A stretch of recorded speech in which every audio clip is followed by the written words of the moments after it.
it's sort of like we're gathering all people from one race, and we're going to pick through all of these people to see which ones have, which ones are criminals and which ones aren't. But we're going to take them all until we do that, So in many ways, it's racial profiling. Exactly. Yeah. So, Arkansas is not doing that just yet, and I hope that we don't get there.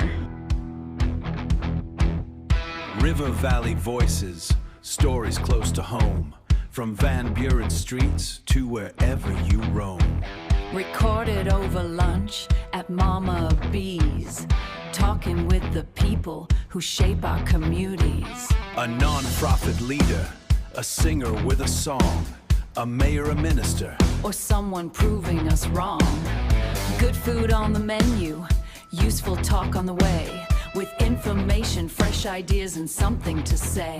Sit back, listen as long as you please, because host Michael Woodruff is driving this bus, and he has the keys. This is the Arkansas River Valley Podcast. In the New York Harbor stands the Statue of Liberty, the mother of exiles. She is the most recognized symbol in America. At her feet sits a plaque with a poem. Not like the brazen giant of Greek fame, with conquering limbs astride from land to land, here at our sea-washed sunset gates shall stand a mighty woman with a torch, whose flame is the imprisoned lightning, and her name, Mother of Exiles. From her beacon hands glows worldwide welcome. Her mild eyes command the air-bridged harbor that twin cities frame. Keep ancient lands, your storied prompt, cries she, with silent lips. Give me your tired, your poor, your huddled masses yearning to be free. The wretched refuse of your teeming shore. Send these, the homeless, tempest-tossed to me. I lift my lamp beside the golden door. Pretty broad, pretty abstract for the modern age. And what does those things mean? But that guides us with what we are going to be talking about today, and that is immigration. Welcome, everybody, to the Arkansas River Valley Podcast. I am your host, Michael Woodruff. And in the restaurant here that we are recording at, Mama B's here in beautiful downtown Van Buren, I've got two ladies here who are just awesome. I just met them, and they're really going to be good interviews, and they're going to definitely challenge us and what we think and some of those things, and they're going to give us some clarification too. With me is Mary and Jessica. They're with River Valley Fuerte. Welcome to the program. Thank you for having us. Thank you for having us. And for the folks who are listening, we have a microphone we're going to be passing back and forth. And also, as always, we're going to be eating dinner, a lunch, sitting around a table here at the restaurant. Mary, what are you going to be eating today? I'm going to be eating a cheeseburger with fries. Okay. And for you, Jessica? Looks like I started with some bacon chicken ranch fries, which are pretty great. And I'm eating nachos because I figured, you know what? If I'm going to eat in front of a bunch of people, I might as well make it interesting. So we've got some really great menu specials. If you come down here every day, they always have a lot of great things here at Mama B's.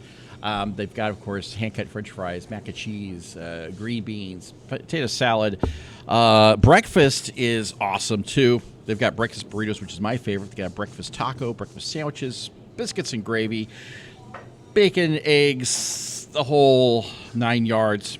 And, of course, they also have specials. And one of my favorite specials is the Indian taco, which they typically have at least once, twice a month.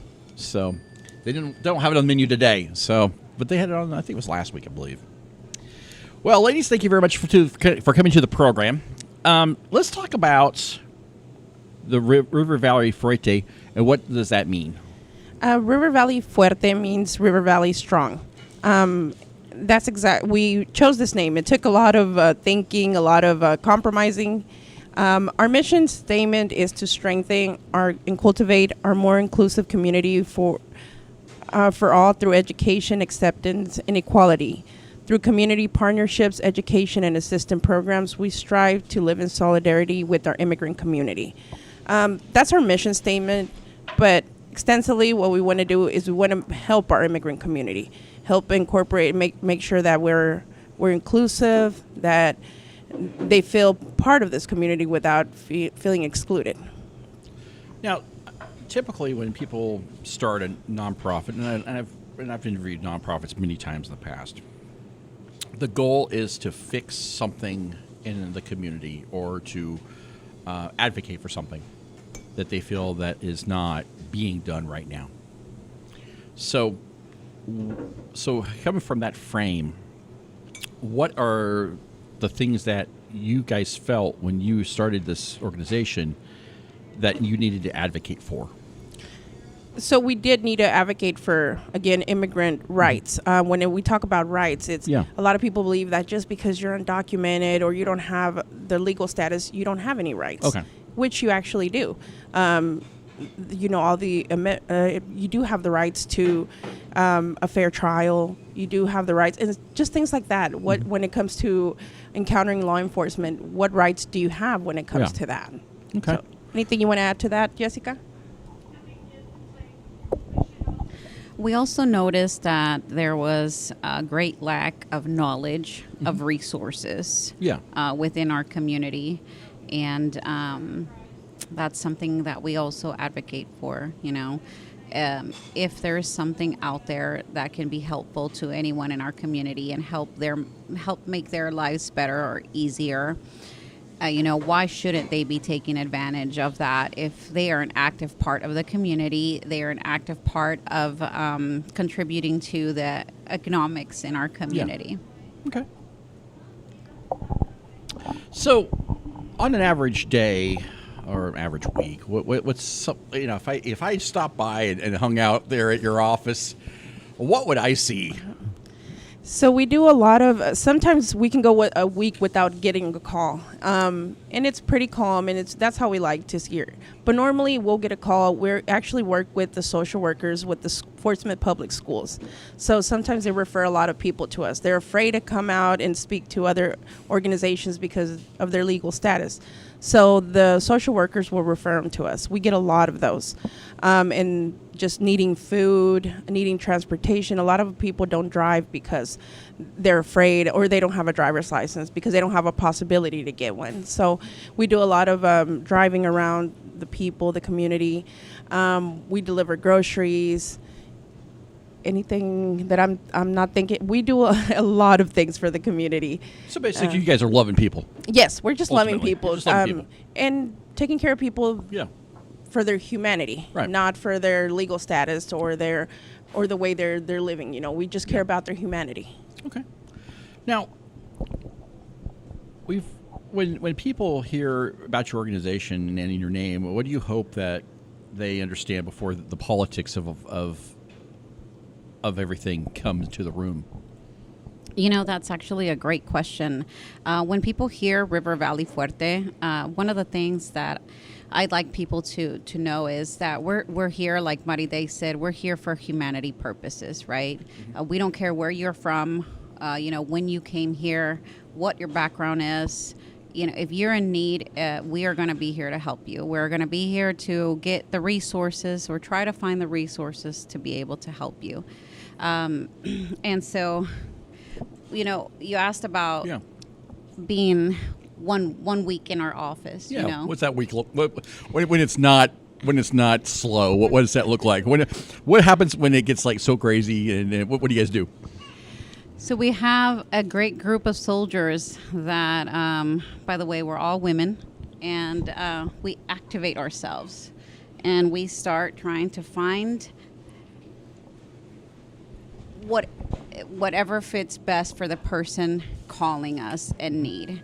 And another thing is that we do have a group of allies here in the River Valley that are on our ICE Watch team, So if we get a report that someone has or that someone has spotted an immigration officer, or that there is an active case, or they're detaining someone, or there's a possibility of ICE agent being out there, then we do have our allies that will activate as well, and they will go around, they will confirm these sightings, and this is how we maintain our community alert so that they know to avoid the areas.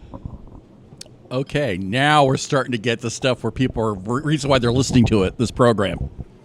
Because before we just talked about the nice stuff of loving Yes. people, and that's What everybody wants to hear. Right, everybody says that. It's like saying, well, I love kittens. Well, we all love kittens, right? We all love puppies and that kind of thing.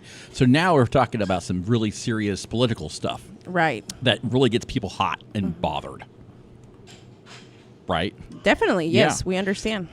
So this is the question I need to ask you. Because if you look at some things in the media and you hear other people who might be really nice people, but then they also see when we said ICE watch team. I mean, everyone who heard that, who has an opinion about immigration, their ears just perked up. And so we're going to kind of educate that and see what that means exactly. Yes, definitely. So the first question is, terminology, because terminology is matters. And we see this all the time. Certain things mean certain things. Like, for example, if someone told me, hey, I need you to go get an egg, okay? And I'm like, okay, go get me a white egg. Like, okay, I'll go get you a white egg, or I'll get you an egg. Well, there's different colors, Well, is that what kind of color of egg do you want? I want something that's white. Well, what do you mean? Alabaster white, eggshell white, whatever. So those terms matter because it depends on what we're trying to do, right? So for me, the question is illegal immigrant versus undocumented immigrant, because it seems like those two words or two phrases are used interchangeably. Yes. But then there's also people who say, well, if you're using undocumented immigrant, then you're what's the word? You're sanitizing the actual thing. Right. Right. So if you could explain what's the difference or the similarities, or is it just semantics? What is it? Yeah, so definitely. So we do believe that no human being is illegal. We use the word undocumented because they can be undocumented, but illegal, the term, doesn't make their actions can be illegal, right? But not the person. I mean, the person's not illegal itself, but undocumented is more appropriate use because that's what they are. They don't have the proper documents. Okay. And that's just what it is. But yeah, that's pretty simple. It breaks it down quite a bit. Breaks it down, yeah. Quite a bit. Did you want to ma'am. add something You to that? Yeah. Add something to it. She's got a look on her face like she's like, well, I don't know. There's more to it, more to the story. We also got to keep in mind immigration, everyone has migrated at one point in their life. Oh, I know. Yeah, my family goes right. way back, So, hundreds of years. Yeah. Immigration or immigrating is not it's not a crime. No. It doesn't happen just in the United States. Right. It happens in every part of the world. People leave their country to go to a different country, and it's been happening since Ice Age, Oh, yeah. People have been migrating all over the place. And so we just finally, just in our probably in the last 200 years, we're actually saying, well, we need a system in place, Before the people didn't really do that. This kind of came and went. Exactly. Yeah. So when we talk about immigrants, we've got to remember there's immigrants that have a status, like a permanent residence card. There are immigrants that have a status such as a work permit. Yeah. There are immigrants that come into the country with a status such as a visa, So that's another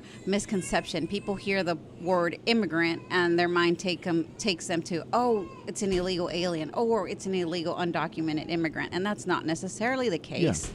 So I just want people to be aware Yeah. and educate themselves a little bit more on that terminology. And guess what? We're going to be doing more of that after this commercial. If you got a box of DIY marketing mess and no strategy for success, homie, I got news for you and some advice, totally true. Woodruff Media is what you need. Talented business marketers to help you succeed. From social media to a commercial on TV, marketing solutions for you and me. WoodruffMedia.com. And we're back. The good thing about having a commercial break is you get to eat with your mouth and not have to talk. So we're talking about immigration, and so for someone who believes that illegal is the accurate word, right? How would you ask them to speak about the issue without my notes are scratchy here. Dehumanizing. There we go. The word came out. Humanizing. There we go. Yes. I think I had a stroke just now. Something or another. How do we do that? Because I believe, Jessica made a good point. We're talking about human beings. It's not illegal to be a human being, right? Right. I mean, we have human rights, and like you said, Mary, people have human rights. Correct. And so, so what does that mean when we start speaking about that? Yeah, I mean, the word illegal just like you said, dehumanizes. See, now you got it. Yeah. Dehumanizes a person. Once you hear, it makes it less. It makes you feel less. Yeah. Instead of using the word undocumented, because it's the appropriate word. It's, saying a person doesn't have documents instead of saying that their actions are illegal. I mean, you can run a stop sign and you made an illegal action. Oh yeah, I've heard that. I heard that the average American commits at least one crime a day. Yes, I mean, you're going to talk about doing, illegal stuff. We do it all. We're all guilty of something. We're all guilty of something, even small. Right. It could be something really small, and but it doesn't make you an illegal person. Yeah. Your actions were illegal at that point. Yeah. Now, there are people who believe that laws and borders matter. And so how do you respond to some of those who say, I'm not against immigrants, but I am against people coming here illegally? How do you say, what do you say to that? So it forces you to think why that person fled their country. Right. That's the most important thing, because when people think about fleeing, leaving their country, they leave their families behind. They leave, for example, my dad, he came to the United States when he was 14 years old. He came to work for a better life. He talks about his childhood all the time, and he talks about not having food, not having clothes or even shoes, things like that. Yeah. So, you always think about a better life for yourself. And then when he had a family, he wanted a better life not only for himself, but for his family. And the way to do it was to migrate to the United States. Yeah. At one point, he did it undocumented. Thankfully, there was an amnesty in '88, and he was able to get his green card. Thanks to that, he was able to do that. But the process is just so long currently to be able to get documented. It's not, a lot of people say get in line, and this line is invisible. There's no line. For example, for Mexicans, it takes about, for a child of a Mexican person, each country has a different category. But let's say for a Mexican, it would take 25 years for a dad to petition their child. So 25 years is the line process. And we're talking about a child now that they're grown up. They're grown up, yes. So it's like, what's the point at this point? And if you think about it, why would you wait that long? You want to get them over here because you're so desperate to get them out of that life, So that's what causes people. And a lot of people are fleeing violence, seeking asylum, seeking refugee status. So things like that. You have to think why people migrate over here. What about you?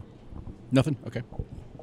So where is that balance of compassion and the rule of law? Where do you guys feel where that balance should be? Well, I think people always want to talk, and I'm talking specifically in the South. I grew up in the South. Yeah. I actually was brought to the U.S. when I was 8 months old, so I grew up in a small town, 45 minutes, Waldron, Arkansas. Okay. Beautiful community. Beautiful community. Yeah. But you think about it, and you think people always think, well, they just wanted to come here and they just want to come and take advantage of the benefits that the government offers, and it's not like that. You have to always talk about the humanity. What are you looking at human wise? This person was thank you. Finally got your hamburger. Yes, this person was fleeing violence. So look at it that way. Look at it the human side. You always talk about taking care of kids, taking care of your other legislations that can cause to. I mean, it just anything you want to add. Just It's all right. You know, I feel like people should, when it comes to humanity, Yeah. you know, in any aspect, not just in immigration. Sure. We need to meet people halfway. Yeah. And that's what makes us a good person. Yeah. You know, understanding another thing, you know, understand their needs, their whys, you know, and try to put yourself in their shoes and see how what they have gone through or what they left fleeing to come and seek here, what would you have done? You know, Right. ask yourself these questions, put yourself in these positions. Empathy is a very important thing. I mean, we're all taught that, you know, doing unto others as if we'd have them do unto us. And as Mary was saying, Yeah. you know, people have misconceptions Yeah. because they don't do their research, because they don't do their homework. Yeah. You hear someone say, "Oh, this person is here and they're taking advantage. They're on SNAP, they're on Medicaid. You know, they're taking advantage of our system." And that, you know, you hear that, another person hears that, they don't pay taxes, and it just flows. It's like a domino effect, right?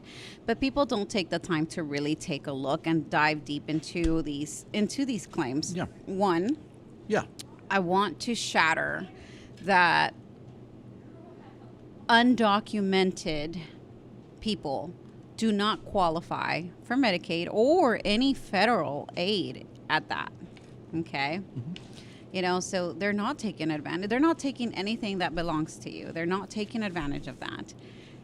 And another thing is, oh, they don't pay taxes. Well, let me tell you, they do pay taxes. Yeah. You know, there is something called an ITIN number or an ITIN number that people have to apply for with the IRS so that they are able to file taxes. Okay. So they're more interested. So the IRS is more interested in getting the tax money, but it doesn't really care about your status. Exactly. They care about the money, not the person. Exactly. All right, that Otherwise, makes more sense to me. you know, otherwise they wouldn't allow someone without a Social Security to file taxes.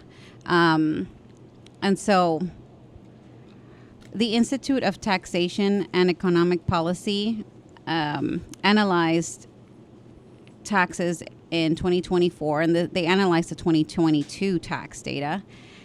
You know, people with ITIN numbers or people with non-Social Security numbers contributed $96.7 billion in all tax types, including $59.4 billion in federal taxes and $37.3 billion in state taxes. You know, so when you hear someone say, "Oh, those illegal immigrants don't contribute to taxes," that's not true. Yeah. And another thing is, you know, they're here working, and most of them are here working. Most of them have, families that they need to support. Well, people need somewhere to live. You know, we go into this situation where you're undocumented and you're in a very vulnerable position. One, you feel like if something's being done to you, you can't reach out to anyone for help because of your status. Yeah. You know, so we do see that a lot of landlords take advantage of these people.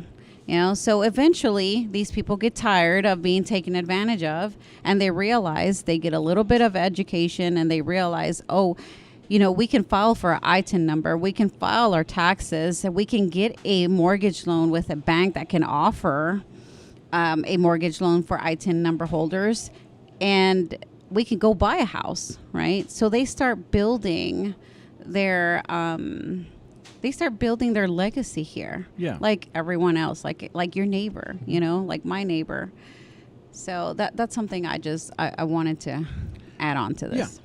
I used to work at a welfare office, and I wasn't I was a security guard there. So I wasn't the guy who, you know, did the Okay. paperwork and sat down with people and stuff like that. But I did, you know, while I was there, I'd ask questions about things. And so what they did was, and this is in New Mexico, so, and the process might be different or similar here in Arkansas. And so what they do is when somebody came in without a social security number, they would say, okay, well, we don't have that documentation, so we give them, a dummy number, all right? A number that equals, so we can keep track of somebody. Because if John Smith comes in and we get multiple John Smiths, we have to figure out who John Smith is, right? And so this one, John Smith, the dummy number is going to be this and this and this and this, and then the other John Smith, you could get the dummy number, it's going to be this and this and that. So for me, that was like, okay, that makes sense, right? I get that part. But then at the same time, it's like, oh, wait a second here. Now all of a sudden we have this system where you've got these people here who are not supposed to be here. They're not here legally, right? I care about their humanity. Don't get me wrong. I care about their humanity. But at the same time, I'll see, well, wait a second here. Now we're doing this because we're taking that tax money, right, that support from the bigger pot to somebody else here. So, and that doesn't matter regardless where they're from. It's just that's where that is. So, for me, that was a concern. That was my initial concern. When I saw that, I was like, whoa, wait a second here. But over time, my opinion has changed as you guys were talking about, really, yes, those people are being helped, but at the level of they're making a bunch of money and they're, SNAP benefits is like very insignificant, really, when you think about the bigger picture of stuff, right? So how do we help people? I'm not sure. I'm trying to figure out where to ask this question because it's not on my thing now that we're talking about it. I feel vulnerable here because I'm like, yes. And let me tell you something. Save me on this one, please. Some states, not every state in the United States, but some states do allow undocumented people to receive certain types of help. So that, like you said, that changes from state to state. But then you have to think about it this way. If I'm an undocumented immigrant or undocumented person and I'm receiving state help from the state, this is the same state I live in, the same state I work at, the same state that when I go to a store, I pay taxes on, right? Yeah.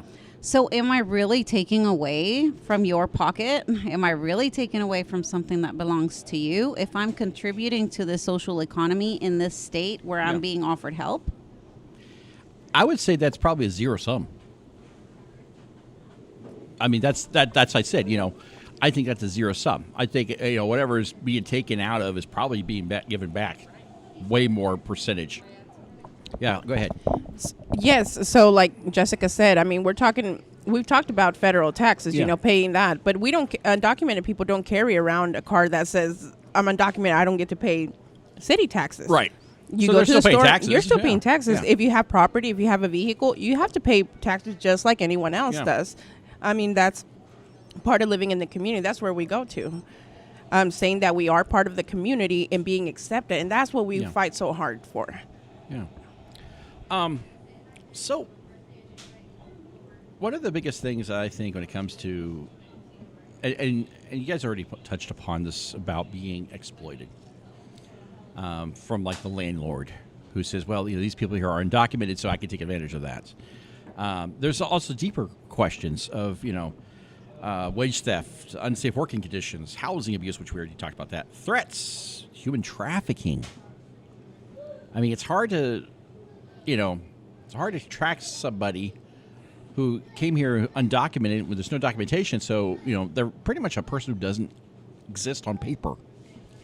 And so we can't track them in a way as like, if one of us was kidnapped or something. Right. We could find them a little bit, besides, put them in somewhere like some cave or something. Correct. Yeah. So how do we, from your guys' perspective, how do we address that? I mean, that's a big selling point about why it's so important that we try to get people documented. Yes, definitely. There has to be a solution to our immigration policy. Mm-hmm. Our immigration policy is so outdated that we need something that's new and relevant. The waiting times, like I said before, is ridiculous. But aside from that, you also want to think, like we as an organization, that's what we thrive to do. We want to make sure that people are informed of their rights, because just because they're undocumented does not mean they don't have rights. Right. They do have worker Human rights. rights. They have Human human rights. rights. Yeah. They actually have rights to, if they're in a domestic violence, if they've been trafficked. There's a lot of visas out there that protect these people, and if people don't know about it, they're so afraid that they won't go out and seek the help because there's nobody out there to actually informing them of these things. Yeah. So that's part of what we do. When Jessica talked about the ICE Watch group earlier, Yeah, let's talk more about that, because that right there, I mean, I know whether Yes, people out there thank want to you. know about that. the reason we do that is not because we want to, go against the law or want to.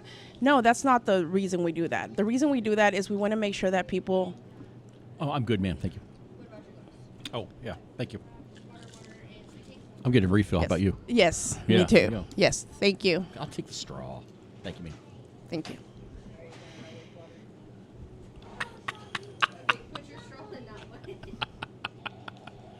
Now we know. We want to make sure that people stay informed. Yeah. A lot of times when people just say, hey, there's ICE over here, people start panicking. That's the first thing as Yeah. humans, that's what we do. We panic. We go into panic mode. We start, doing crazy stuff because we go into panic mode.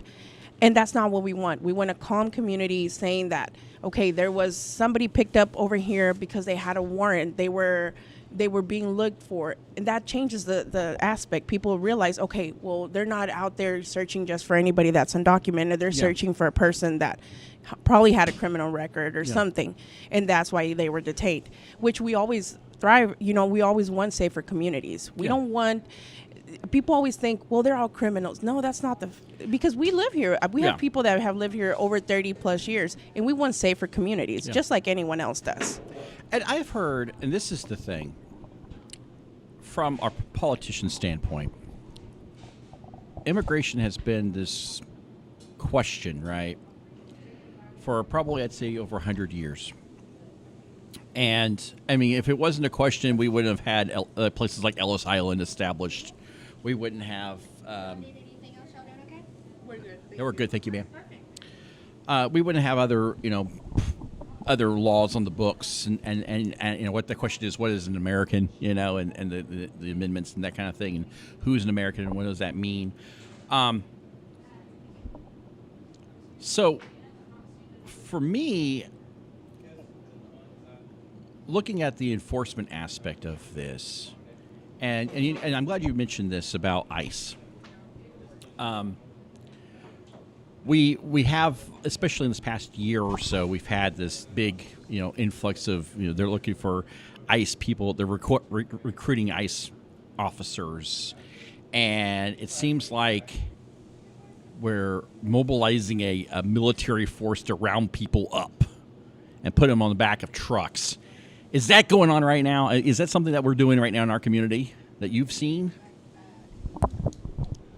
When you're asking our community, are you being specific to the River Valley? Yes, in the River Valley.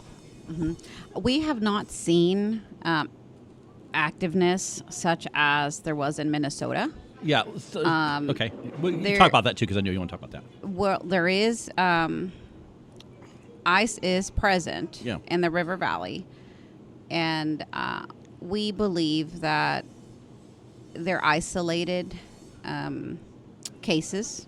Okay, but they are here. Yeah. And they are active, but we believe that they're isolated cases.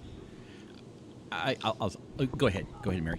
Well, I was going to say, yes, we have been lucky in the River Valley that we haven't seen, like Jessica mentioned, Yeah. in Minnesota, LA, Nashville, all that. We haven't seen that here, luckily. One of the things we do have is we do have the 287G, which is an agreement, with local police. And the local police is not participating in this, but the jail is. In Sebastian County, they participate in the 287G agreement, which anybody that steps foot in the jail, they'll be referred to ICE. So I could go in for something simple like running a stop sign, and they're like, okay, well, let me take you to jail. As soon as I step foot in that jail, I could get reported over to ICE. So things like that have caused them to actually target the criminals that we want to get rid of in our communities, instead of actually they target hardworking people. Yeah. We've seen older women on there with no criminal record. We've seen, young men that are looking, just going out and working for their families. So things like that. But we haven't, luckily, we've been lucky we haven't seen them active like in other cities. So I'm going to share something with you because I'm glad you brought this up about Sebastian County. I used to work at the jail. I did Really? briefly for about 6 months, 5 months. It was very short. Not for me. I'm a pretty nice guy. I'm pretty, I love people. And yeah, it was not for me. But I will truly say that my favorite inmates were the guys who are undocumented. They have I can't tell you all the details, right? But they have a community of themselves that is the most welcoming people that I've ever met. Because they put them all in, they just don't put, like the Mexican guys, and they put everybody in one spot. Right. And so there's people from all walks of life, from all different countries that are there, and they just integrate them. It's like, yeah, you're part of us now. And they had their own little celebrations and things like that. And there was times where I'd have to say, yeah, we can't do this because of policy or whatever. But personally, I'm like, I would rather see this community kind of stuff than the fighting and stuff. The fighting and all the other stuff. So it's like, how do we, for me, it was like, how do I find that balance, right? And then, of course, dealing with ICE themselves, the ICE agents that came in, they were very nice, very professional, very kind. I never saw them ever manhandle anybody or abuse them or treat them, bad or anything else. And some of those guys, some of them were just, there's paperwork they had to do, right? I know one guy, I think he was like a doctor or something, and his visa expired, and he got arrested and put in jail, right? And now he is here doing paperwork, and then he was out because there was some discrepancies. But the other guys are still sitting there waiting to get processed. So for me, from my perspective, I'd like to think we're kind of doing the right thing in our community and seeing it that way. And it's exactly opposite of what we're seeing in the news when it comes to what you were talking about in the other communities. And that's troubling because it's like, okay, but is that a product of the size of the population? Is it a product of our community and how we do things? Our culture? What are those variables?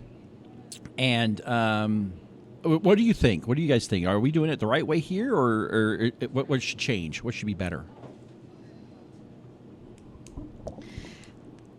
This is a very hard question. It is. When I mentioned it, you looked at me like, oh, I don't know. At the end of the day, everyone has a job to do. Right. Yeah. And with these isolated cases, I'm going to assume, because I don't know each case is independent, they may have an order of deportation, know. So if they're going out and they're detaining the person they have that order for, and they're not harming anyone else, they're not manhandling people, and they're going out and doing their job, then, I can't say they're doing the wrong thing. Right. It's part of their job. Yeah. I can't answer the reason on why Arkansas isn't doing things the way that other cities are doing things. Or is that better or worse? I think we're, from your perspective, for Arkansas, I think we're in a better position. Okay. Definitely. Well, that's good to know. Especially our immigrant community. There is still fear, but it's not as instilled as other places where people are going out and being picked up, and they probably don't have an order of deportation. It's just like it's sort of like we're gathering all people from one race, and we're going to pick through all of these people to see which ones have which ones are criminals and which ones aren't. But we're going to take them all until we do that, So in many ways, it's racial profiling. Exactly. Yeah. So, Arkansas's not doing that just yet. And I hope that we don't get there. Yeah. Yeah. So we are in a better position than other cities. Okay. What about you, Mary? What do you think? Yes, going back to that, I do believe, like I said, the 287G, I'm always against that because I do believe that it kind of, before we had the 287G, they would report any serious crime. So let's say, you know, I committed a serious crime, I was put in jail, then I was reported twice. Now they're reporting anything, any simple little thing. I mean, like we were talking about earlier, you could run a stop sign, you know, but unfortunately, if you're undocumented, if you get taken to jail because you don't have a driver's license and you have to go out and work for your family, then you get put in removal proceedings. Then you get stuck in jail, taken back to your country, and now a family's left to suffer.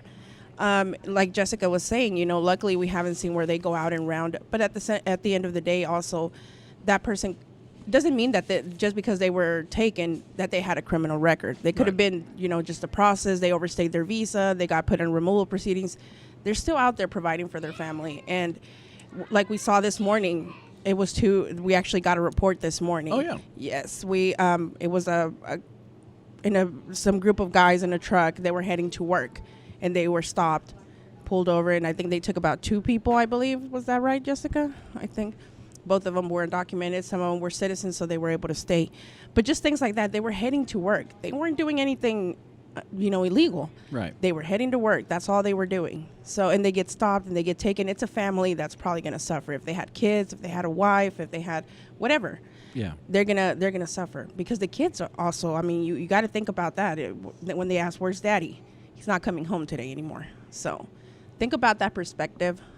We get a lot of, when I told you we work with a lot of social workers, that's part of what we do. We get a lot of calls where the kids don't want to go to school because their dad was taken and they're just afraid that they're going to lose their mom as well. Or stuff like that. It just breaks your heart. Yeah, please, go ahead. You know, something else that River Valley Fuerte offers are the durable power of attorneys. We've got a personal property durable power of attorney and a durable power of attorney for minor children.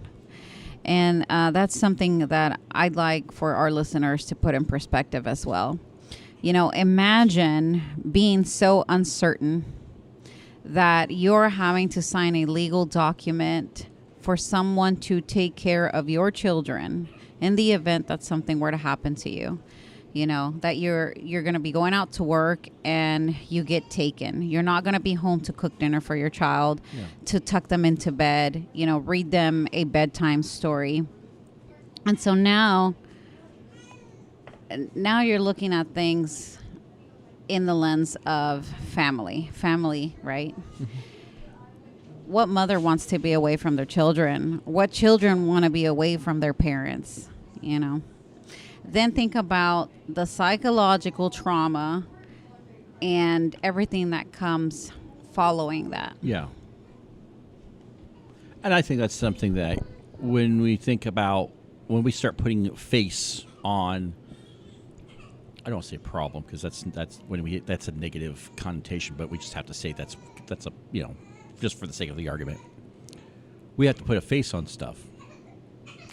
And I know especially politicians,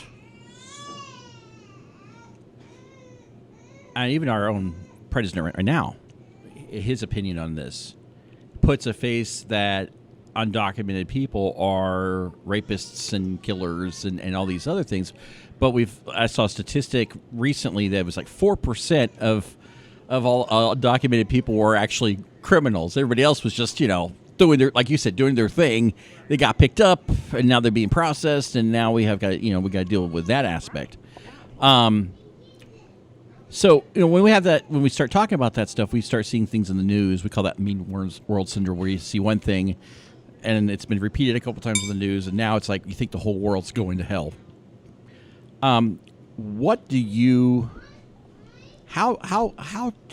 think about when it comes to telling that story about undocumented immigrants? What can we do as a society to make that story better or more informative and not go towards, you know, the mean stuff? Talk about your neighbors. Everyone here has a neighbor that is from somewhere else. You know, talk about your neighbors and the people that you know personally, because not everybody out there is a bad person. Not everybody out there is a criminal. Like you said, 4% of the people, that have been taken have actually been criminals. And allow other people to know these stories of these people that you know, so that they can see the humanity side of things. And I think that will make a big difference on how someone else views, your undocumented neighbor. Yes, definitely. That I agree with what Jessica said. Yeah. Look outside of whatever your comfort zone. Think about, because a lot of people don't even think about this. It could be your neighbor that has lived there 30 years and you think they're documented and they're actually undocumented. It could be the little girl that's best friends with your little girl at school. And you don't think about these things until it actually hits you, until you actually live it personally. Then it's when like, oh my goodness, I didn't even realize. Sallisaw, last year we had, there was an operation with ICE. They picked up a man that he was actually a coach, a little league coach. I saw that. Yes. So he had been here since he was a kid. And that really hurt the community. I'm sure that a lot of people that were anti-immigrant kind of opened their eyes and were like, oh, why is this man being taken away? He hasn't done anything. He's a good person. He was just driving to work and he was picked up because there was an operation with ICE. So things like that makes you kind of think makes you rethink what you actually thought was right about immigrants, about undocumented immigrants. What does a better immigration system look like to you guys? Definitely an updated system. That's pretty broad. Yes. And when I say updated system, let me kind of tell you, I was brought to the U.S. when I was 8 months old. My dad has been a resident for a long time. I haven't been able to get my permanent resident. I'm actually a DACA recipient, Deferred Action for Childhood Arrivals. So was that part of the Dream Act? That was part. Well, they had never passed the Dream Act. Okay. They've tried numerous times, but Obama actually gave an order. And the reason I always tell people what my status is because people are like, well, no, you don't sound Mexican. You don't sound that. And it's like, I grew up here, but unfortunately I can't get a pathway to legal citizenship because there was a mistake on my paperwork. Anyways, the long process. When my dad tried to petition again for me, I was over 21, putting me in where we go back, the 25-year wait time. So if my dad wanted to petition for me again, I would be probably 60, 70 years old before I could get a yes. So right now, if ICE came in right now, could they take you away? They can. Fortunately, that does give me, DACA gives me a work permit and protection. With this administration, they have said DACA recipients don't have protections. But we've always, luckily, I've always been protected with DACA. I've had it since 2012. Okay. So you have to renew every 2 years. Okay. You can't have a criminal record. I don't think that's going to be a problem. Yes. So, I mean, just things, Yeah. simple little things. If you have too many traffic tickets, you won't qualify. So you're going the speed limit, aren't you? Yes, I'm driving speed limit and so things like that. I mean, just makes you think that we do need an updated immigration system. What it is, unfortunately, I don't have an answer for it, but we do need one. Do you have stress? Oh yes, definitely, yes. What's some of that stress for you? Being away from my kids. I have 3 kids. I have a 19-year-old, 8-year-old, and a 6-year-old. And one of the hardest things is leaving and not coming back. Going out. Now we're getting some emotion. Going out and not being able to make it back to them. And that's the hardest thing. And I'm sure, luckily, like I said, I have a driver's license, I have a work permit, but I feel for all the other people that don't qualify for stuff like that. I feel for all the mothers that are having to drive to work and they don't know if they're going to make it back. So I can understand what it's like. Now you told me your father came here when he was younger, right? Yes. What country was that? Mexico. So if the system failed you, you'd be going back to Mexico. Now, I know your Spanish is pretty good. Yes. Because you were talking about French fries a while ago. And I picked up papitas because of high school Spanish. But that's about if you guys were talking about other things, I probably would not have a clue. But you are red, white, blue American. And if we if they put you back on a bus somewhere and sent you back to Mexico, where would you go? I have no idea. I don't have a home over there. My whole family lives here. My brothers and sisters You don't are have U.S. like citizens. an uncle. Everybody I know. Well, forgive me, Uncle Chewy, right? And we all have an Uncle Chewy. Yes. We all have an Uncle Chewy, just different names. But that one uncle that he's fun, right? You don't have anybody like that back? I have family back there. Do. Yes, Okay. I still do. But I haven't been there in years, and it Okay. would just be totally. My kids they were born here, so it would just be completely different. Yeah. That'd scare the hell out of me. Yes. That's. You think about it.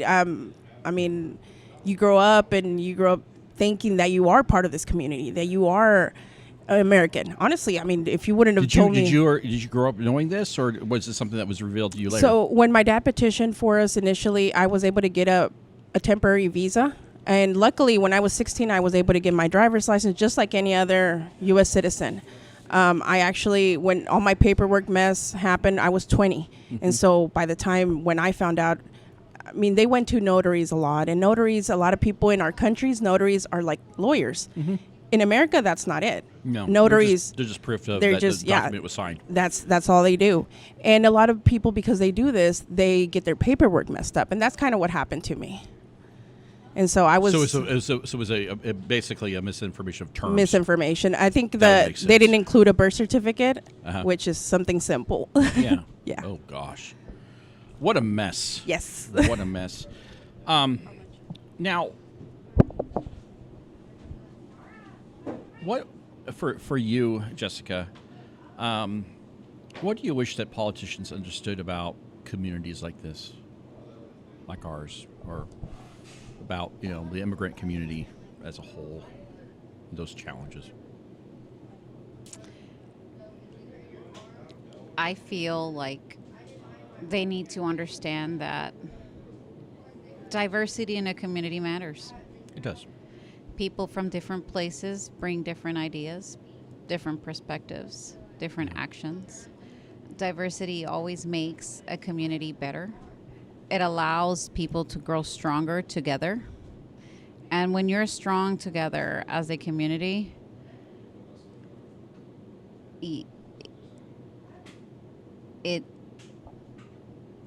when you're strong together as a community, there's not a whole lot that can crush you. You've got your neighbor that you can depend on. You've got the lady that owns Mama B's restaurant that you can depend on, Yeah. You know that you're welcome. You don't feel like you're being targeted. You don't feel like, if I see someone that is in need, I don't care where they're from. I'm going to help them, What can local people do that is actually helpful, not symbolic?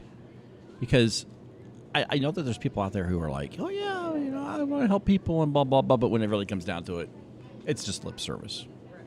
What can they do? I feel like everyone can help in different ways, So if you're someone that wants to be that wants to help and be fully involved, reach out to us. We've got so much going on that you can help us with. If you're someone that wants to help, but you prefer to help from your living room couch, just spying out of the window, call us and let us know when you see something suspicious. That's helping, We got a telephone number? If we do. Give me a telephone number. That way people, like, hey, this is going on. They're rounding up Mrs. Johnson across the street, or Yeah, we want to know. We want to know what's going on with her, because people have a right to know where Yes. somebody is. And We have that right here in this country. And that's helpful, If you are the kind of person that wants to help but remain anonymous, and you say, I prefer to just give money, we can use some of that too. We have funds that we have raised, and we're a nonprofit. We volunteer our time, because we love our community, and we use those funds to help people in our community. If someone needs assistance with paying to renew their DACA, the status that Mary is under. Yeah. We can use some of those funds. if someone needs, we get into situations where we have helped people with housing needs. We there's a limit to what we can do to help just because we don't have much funds. Right. But if we can help someone, we will, Yeah. We help people with transportation, we help people with food. We partner with Antioch Pantry here. It's another nonprofit organization. But sometimes they're not always open, and there's an emergency, and we have to go to those funds. We so there's many things that we do with these funds. But if you want to help, also, we would love for any, we need help in our organization. Sometimes people may want to help in different ways. If you have a professional service that you can offer, such as counseling or coaching, we want your help, in our community, so our phone number is 539-302-9298. Our email is River Valley Fuerte, and that's RIVER VALLEY FUERTE @gmail.com. Reach out to us. That'll work. Well, ladies,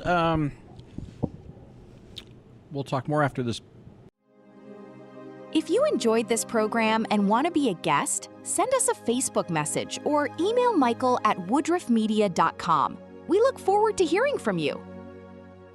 And we are back. So, ladies, how was the food? It was great. They spoil us rotten over here, don't they? It sure was. I've been looking at your nachos. I Yeah. think I'm just going to go ahead and try one. You go right ahead, try one. Put some crunch in the. I was trying not to crunch while you guys were talking. They do look really good. Yes. I'll be curious to see what that looks like. If you would put the microphone up there so we can get a little crunch out of her. Oh yeah, I got the crunch there. We got a little crunch there. Yeah, we got some crunch. I want to thank you guys, both for coming in today and sharing with everything. By putting a face on this subject. Hopefully there's people out there who have heard this and they say, oh, okay, that's a little bit more food for thought. Yeah. Before we leave, I want to share a couple of the foods for thought too. We live in a place called the Bible Belt. Faith is very important here. Everybody around here, you can throw a rock at anybody, and they say that they're Christian.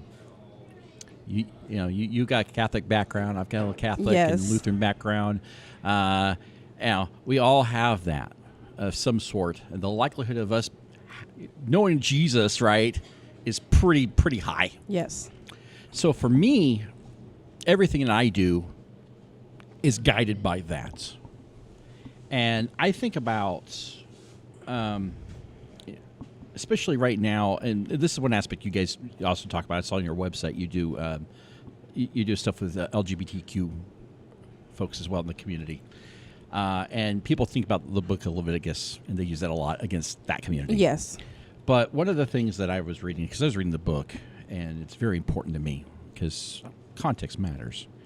But the book of Leviticus dictates one thing. It talks about the law, and people love talking about the law. Don't do this, don't do that, and that kind of thing.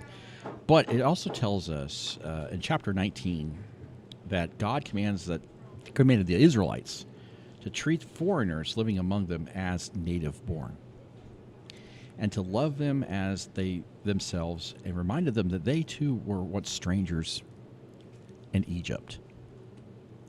And Jessica said that same thing close to the beginning of the program, is that everybody here, except for the Indians, of course, are all immigrants. Yes. I'm an immigrant. You're an immigrant. Everybody, pretty much, I'd probably say everybody in this room, pretty much, unless they have native blood in them, is an immigrant. Yes. So, at that point, we should be able to understand this problem and find solutions to fix it. And also, Christ himself gave us a parable about the sheep and the goats. I don't know if you remember that one from Sunday school, right? And he says that that when we welcome the stranger, when we're feeding the hungry and caring for the vulnerable and the least of us, we're doing it unto him. So, as you finish listening to this, dear listener, think about that. Are you doing what Christ wants? I'm not preaching. I'm just holding us accountable for us living in a more Christian, Bible Belt society. We need to be thinking about that. Yes. Thank you, ladies, for coming to our program. Thank you for having us. Have a wonderful day. Thank you.